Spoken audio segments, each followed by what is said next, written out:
Hi everyone, in this video we're going to be talking about what you're doing wrong in your relationship and what you can do to fix that. So if you find this video helpful, please hit the thumbs up button and consider subscribing to my channel. I post a lot of things on topics like this because I really want you to improve your relationship with yourself and others. So let's get right into the video. The first thing that you're doing wrong is making everything about your spouse or your partner or your boyfriend. Your life shouldn't be centered around him, and when it is, you, number one, don't feel satisfied, and he also feels like you're so clingy and overly attached and he can't spread his wings and be free. A healthy relationship needs to have both partners having a little bit of separate time away from each other so that they can enjoy the time that they are together a lot better. If your partner is constantly complaining that you are always nagging him, that you want too much attention from him, and things like that, that's a good signal for you to maybe realize that you are investing a little too much time into him and not so much into yourself, into your own happiness, and things that matter to you outside of your relationship. If this happens to be your situation, I want you to ask yourself, truly ponder the question, why is he more important to you than you are to yourself? And if that question raises the hairs on the back of your neck and you start to think that that is not true, that is a good thing. I'm so happy you feel that way. But you need to gain a clear perspective from his point of view or from anybody else's for that matter. If he's the only thing that you talk about, think about, and you basically breathe for him and for your relationship. The truth is, even when you are married to that person and he may be the most perfect, most loving, compassionate partner and helpful partner that you have, you still need to do something for yourself and work on yourself in order to be a better partner to him and to be happier yourself. And the second part is a little more important than the first, because I promise you, when the wife is happy, when the girlfriend is happy, everything around you ends up reacting to your emotions and to what you put out into the world. The way that I came to realize this is after a few years of being married to my Prince Charming, I was realizing that I felt like there was a void in my life, and that void would have been something that I did for myself. And as a full-time mom of 2 kids and a partner who's always taking care of the home, I had very little time for myself. The whole relationship revolves around the woman. The guy literally wants to please his woman. He wants her to be happy. If he loves her, if he cares for her, he wants those things for her. But when we become needy and we start asking for them to fill the voids that we have ourselves, that we need to fill with other things like our spirituality, our sense of independence, our sense of security, and our sense of happiness through other things that don't have to do with your partner, you're putting a burden on him that is something that he feels too. And this is why he feels like he needs to step back and go hang out with his buddies instead of be with you. So next time that you find your partner wanting to go hang out with his friends instead of you, take that time as a blessing, take that time as a gift that has been granted to you to not worry about the relationship, worry about spending quality time, because for us ladies, quality time is such a big thing. For men, they value their independence. And so when you give them their independence and you focus on yourself and meeting your own needs, filling your own voids, you reflect that in your relationship to him, and he doesn't feel so burdened, so he's automatically more attracted to you. The second mistake that you're doing in your relationship is treating your boyfriend, your husband, your spouse, your partner like he is your best friend, like he is your sister, like he is your mother, or whoever else you talk to without having a filter on. Now, I'm not saying that you shouldn't trust your partner, but there is a very unique relationship that is going on with your partner and spouse versus the relationship that you have with your girlfriends, your mom, your sisters, or whoever else you may have in your circle of closest people. And that relationship needs to be different. It needs to be cherished. It needs to be nourished in a different way than you approach your other relationships. There is a very big difference between the way men and women interact with their friends. And if you've noticed or listened into any conversations that guys have between each other, they never really talk about the things that we find interesting. And I'm not just talking about sports or hobbies or careers or anything like that, but just the way that we communicate, the way that we process events, the way that we like to analyze situations that happened with our friends and our moms. Our spouses aren't really like that. They're very like, state one sentence and forget about it, and the other guy replies one sentence and they move on to a different subject. So in my experience, I've noticed that it's better to keep that relationship with my spouse as a sacred thing. It is a different relationship than I have with my other close people, and that really does give a healthy balance to our relationship.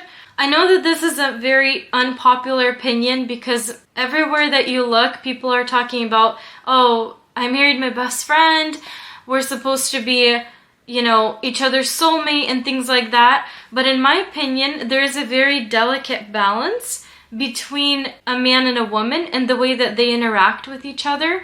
And if you have that quality time with your spouse, I would think that it's much more valuable for you to spend it getting closer together and reconnecting versus venting to him about every detail and things like that. And I've noticed personally that when you don't overshare every thought that comes through your mind, and when you don't analyze and process things vocally to him, it allows something very magical in the atmosphere that happens. And it definitely benefits the relationship to have some boundaries. When you allow yourself to process the things and thoughts that occurred with you that day, if it's gossip or something that you notice and you want to talk about, talk to your friend, talk to your sibling, talk to your parent or whoever you're close with, counselor even, but keep your marriage, keep your relationship fun, light, and make sure that you're giving out the best of yourself so that you can keep the beautiful flow of your relationship going. This will ensure that you have a long, happy relationship. The third thing I want to say kind of ties into the second point I had, but it's not allowing yourselves to have time apart or having some individual hobbies, practices, and interests that the other partner doesn't share. If this scares you completely, I challenge you to ask yourself why. Oftentimes there is some lack of trust, and it might be rightfully so, but you also have to understand that if you're going to continue to behave based off of the past, you're never going to move forward and you're never going to create a healthy relationship that both of you love and cherish. I believe that every woman needs to be able to spend some alone time every single day, and it can be as little as 5 minutes, but being able to center yourself and bring yourself into the present moment, be intentional about what you want to achieve and what you want the day to look like, really does help you create the atmosphere for those things to fall into place. If you're spiritual and you do prayers, that is wonderful. But if you're not and you're a very practical person, going on a walk by yourself, journaling, taking a bath, or doing really anything that you enjoy, brings you joy. It could even be reading, but spending some time to honor yourself and you as an individual is going to benefit your relationship very much so. And even if you spend as little as 5 minutes a day for yourself, you will start to see it compound with time as it passes. If you're having trouble with this thought, then there is probably some more work that you need to do, internal work, and figure out what the root causes of those things are and how to fix them, because you can never have a healthy relationship if you aren't a wholesome person. Another thing I wanted to add is allowing your partner to have their own individual time is extremely important as well. We're all in a relationship by personal choice. So we need to be able to respect each other and allow each other to grow and want to be in the relationship. That is like the secret sauce for a happy marriage or relationship. I say this because we all have a choice that we make every single day, where we come home to, who we are in a relationship with, and how we interact with them. So if that person is willing to come home to you and willing to be next to you, that should be celebrated. That should be something that you value, instead of feeling like that is an obligation.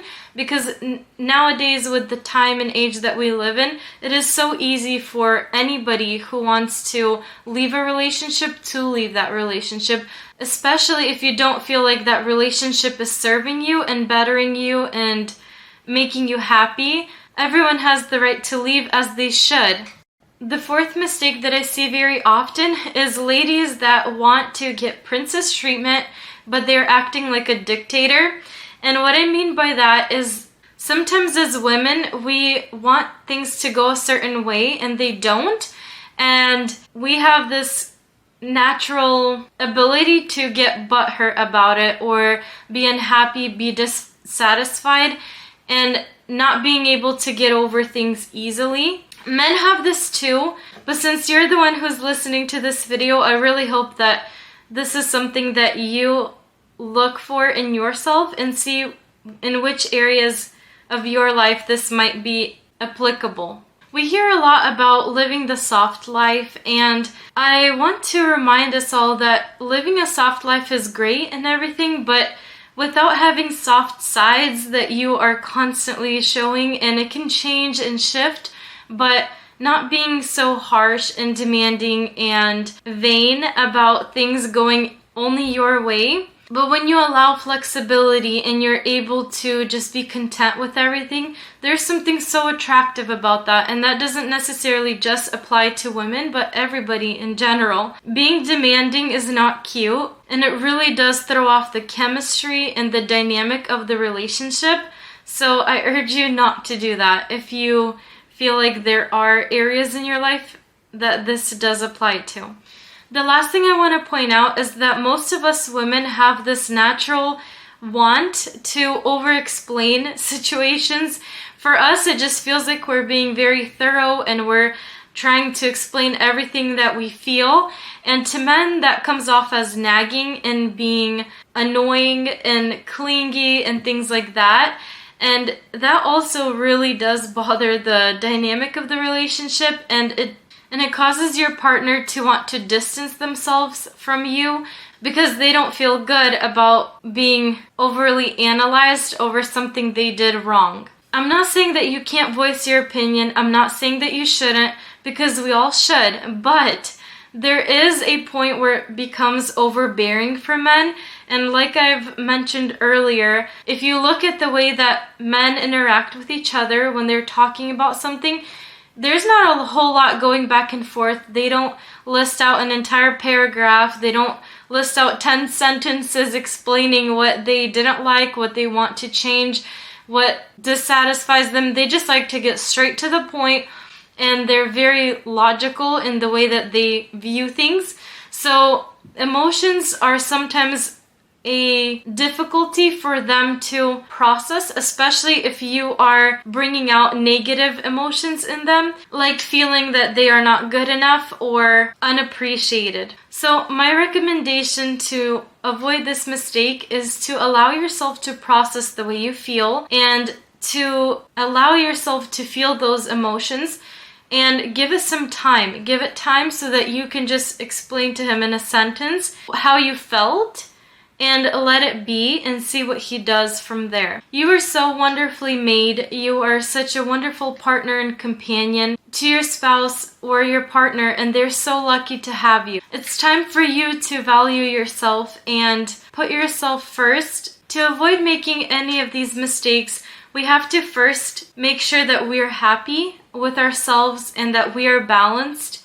And for most of us, this means that we need to continuously work on ourselves, improve ourselves, and feel better about ourselves before we approach our partner and try to resolve an ongoing issue. Thank you so much for watching this video, and I truly hope that these tips were helpful to you. I truly want to wish you the best relationship ever. I want you to value yourself, value each other, and have a wonderful life together. If you enjoyed this video, please don't forget to let me know by hitting the thumbs up button, and I'll see you guys in the next video.